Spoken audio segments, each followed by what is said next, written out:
તે છે advance enzymes ખાસ કાઉન્ટર પર નજર કરો તો તમને ખાસી એવી મૂવમેન્ટ જોવા મળી રહી છે. ડેફિનેટલી એમના થર્ડ ક્વાર્ટરના નંબર્સમાં પણ થોડી અસર આવી છે, તો આ બધા પર ધ્યાન રાખીશું આપણે. પણ વધુ વાતચીત કરીએ. एडवांस एंजाइम्सना whole time director Mukund Kabra અત્યારે આપણી સાથે જોડાઈ રહ્યા છે. मुकुंद जी, गुड आफ्टरनून और बहुत बहुत स्वागत है आपका सीएनबीसी बाजार पर. सबसे पहले तो जो ग्लोबल स्थितियां जो अचानक से उद्भवित हुई हैं उनके बारे में ही थोड़ी सी हम चर्चा करते हैं, क्योंकि अचानक से ये जो ग्लोबल सिनेरियो थोड़ा सा टेंशन वाला है, उस वजह से क्रूड वगैरह जैसे बेसिक जो कमोडिटीज़ हैं उनके प्राइसेस काफ़ी बढ़ चुके हैं. इन्फ्लेशनरी सिचुएशन तो ऑलरेडी था, उसके बाद ये भी हम देख रहे हैं ब्रेंट 130 पे पहुंचना, मतलब भारत के लिए बहुत कंसर्न वाला मामला है. आप कैसे देख रहे हैं सर, हमें क्या इम्पैक्ट है इन सब चीज़ों से, और क्या सिचुएशन आप देख रहे हैं रॉ मटेरियल प्राइसेस वगैरह के? यहाँ से ही शुरुआत करते हैं मुकुंद जी. देखिए, क्रूड का इम्पैक्ट सभी को होगा. ये जो रशियन और ये जो सिचुएशन है उसमें हम लोगों का डायरेक्ट एक्सपोर्ट तो नहीं है. रशिया में बहुत नॉमिनल है, रशिया और यूक्रेन में, तो डायरेक्ट तो ज़्यादा इम्पैक्ट नहीं के बराबर है. परंतु जो आपने सही बताया कि जो फ्यूल के जो कॉस्ट बढ़ रहा है उसके कारण ट्रांसपोर्टेशन बढ़ सकता है. कुछ हद तक आपका फ्यूल के जो चार्जेस है वो बढ़ सकते हैं.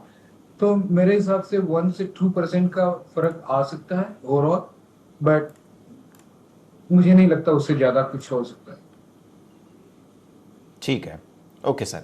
इसके अलावा जैसे हमने देखा इससे पहले कि जो हमारे क्वार्टर के नंबर्स थे उसमें ऑब्वियसली थोड़ा सा असर आता हुआ दिखा है, और पर्टिकुलरली मार्जिन्स पर, प्रॉफिट पर सबसे ज़्यादा असर आता हुआ दिखा है. किस तरह से देख रहे हैं सर इन सब सिचुएशन को, और जो ये इन्फ्लेशनरी पॉसिबिलिटीज़ हैं, जैसे हमने देखा है यूक्रेन रशिया की स्थिति है, उससे ये inflationary situation, product raw material prices वगैरह के जो दाम कम होने चाहिए थे, धीरे धीरे कूल ऑफ होने चाहिए थे, वो थोड़े से और बढ़ जाएंगे. कैसे देख रहे हैं सर आप इन सारी सिचुएशन को? इसमें दोनों भी चीजें हैं. हम लोगों का बहुत सारा जो रेवेन्यू है एक्सपोर्ट मार्केट से आता है, बहुत सारा जो रेवेन्यू है डॉलर से आता है. तो जब इस ढंग की सिचुएशन होती है तो डॉलर भी काफी कमजोर होता है. मेरे हिसाब से आज 77 रुपीज के आसपास है.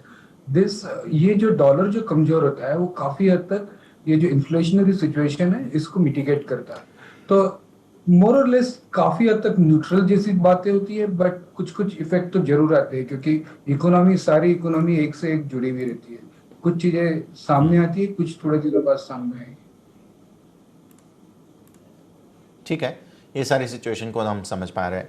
अच्छा मुकुंद जी, अब वैसे तो हम फ्यूचर प्रेडिक्ट नहीं कर सकते, कोई नहीं कर सकता है, लेकिन अब ये फाइनेंशियल ईयर 23 में ये चीज़ और आगे बढ़ेगी, ये क्लियर बात थोड़ी सी इंडिकेशंस के हिसाब से दिख रही है, पर्टिकुलरली इन्फ्लेशनरी. अगेन मैं ये वर्ड का यूज़ कर रहा हूँ, लेकिन ये रेफरेंस लेना ज़रूरी है. First quarter, second quarter financial year 23 का कब तक आप एक्सपेक्ट कर रहे हैं थोड़ा सा और कूल ऑफ होना चाहिए? एक अंदाज़ा अगर आप दे पाए तो सर. मुझे ऐसा लगता है कि फर्स्ट क्वार्टर से ग्रोथ आना वापस शुरू होगी, क्योंकि हम लोगों के ऊपर जो ये साल जो प्रेशर्स थे वो काफी सारे इन्वेंट्री रिलेटेड प्रेशर थे, काफी सारे कस्टमर के एंड के इन्वेंट्री के भी प्रेशर्स थे. तो जैसे जैसे ये सिचुएशन कूल ऑफ हो रही है, ये क्वार्टर में हमको थोड़े थोड़े इंडिकेशंस दिखना शुरू हुए, उससे ही ऐसा लगता है, ऐसा प्रतीत होता है कि अगले क्वार्टर से शायद सिचुएशन नॉर्मल होना चालू है. ओके सर, सेगमेंटल रेवेन्यू के बारे में समझाइए सर. कौन से सेगमेंट से ज़्यादा थोड़ा सा पेन आपने देखा है, और क्या रिकवरी के चांस हमें देखने चाहिए वहाँ से? देखिए, हमारा मेजर जो बिजनेस है या जो मेजर रेवेन्यू आता है वो ह्यूमन न्यूट्रास्यूटिकल से ही आता है, और लास्ट क्वार्टर के अंदर भी जो थोड़ा जो इम्पैक्ट था वो ह्यूमन न्यूट्रास्यूटिकल के अंदर ही था. मेरे हिसाब से वो नॉर्मल होना शुरू हो जाएगा ये क्वार्टर से. बाकी ठीक है, बाकी जो दोनों तीनों जो सेगमेंट है वो डेवलपमेंट सेगमेंट है, उनके अंदर जरूर डेवलपमेंट थोड़ा बहुत डिले हो सकता है, क्योंकि ये ग्लोबल सिचुएशन अगर इस ढंग से ही कंटिन्यू रहते हैं तो वहां पे डिले होना स्वाभाविक है, क्योंकि इसके अंदर भी जैसे अगर यूरोप भी इन्वॉल्व होता है तो काफी सारा डिले हो सकता है.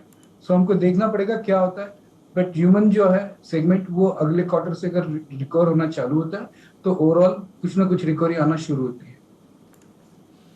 ठीक है सर, डेफिनेटली. तो ये बात तो हम ज़रूर समझ रहे हैं यहाँ पर साथ ही साथ जिस तरीके से और सेगमेंट्स की अगर हम बात करें, भारत में जिस तरीके से ग्रोथ की बात है, पोटेंशियल ज़्यादा कहाँ पर देख रहे हैं सर आप? ह्यूमन तो हमने ऑलरेडी बात की, ह्यूमन न्यूट्रिशन की, लेकिन इसके अलावा भारत में जिस तरीके से हम देख रहे हैं कि बाहर का खाना वगैरह ये सब चीज़ें भी बढ़ रही है, इन सब को देखते हुए ये फूड प्रोसेसिंग है, इन सब पर कोई आपका ज़्यादा जोर रहेगा? यहाँ से आगे कैसे देख रहे हैं इन सब चीज़ों को आप?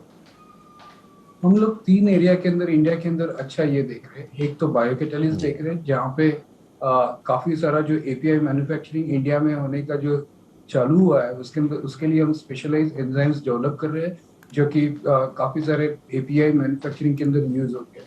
तो वो एक अच्छा ग्रोथ सेगमेंट हो सकता है। हम लोग काफी सारे जो एंजाइम्स है वो इंडियन मार्केट के हिसाब से फूड के अंदर भी लाने की कोशिश कर रहे हैं, बट उसमें थोड़ा वक्त लग सकता है, वो इमीडिएट इसके अंदर नहीं होगा। तो वो भी एक काफी बड़ी अपॉर्चुनिटी है।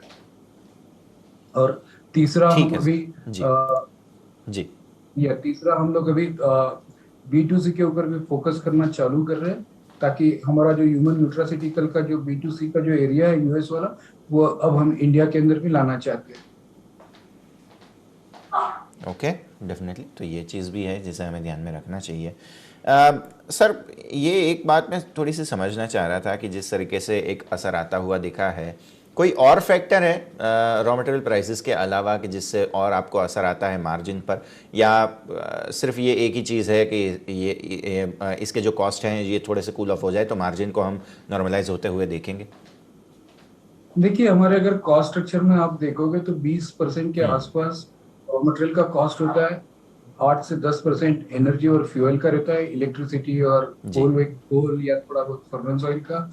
और 12 से 15% आदमियों का कॉस्ट होता है, सैलरी और ये अदर चीजें। तो ये तीन मेजर कॉस्ट फैक्टर है। इनके अंदर जो भी चेंजेस होते हैं उसके हिसाब से थोड़ा 19-20 होता है। ठीक है सर। और अगेन मैं मतलब पूछना चाहूँगा, कोई ट्रेजेक्टरी, कोई गाइडलाइंस आप यहाँ से आगे के लिए गाइडेंस आप देना चाहें नंबर्स पर, तो यहाँ पर आप दे सकते हैं सर। थोड़ा मुश्किल है। हम लॉन्ग टर्म के अंदर जी बात बिल्कुल। कर रहे थे कि 5 साल में हमारा एम है जी। कि हमको डबल करना है। ये साल बोलना काफी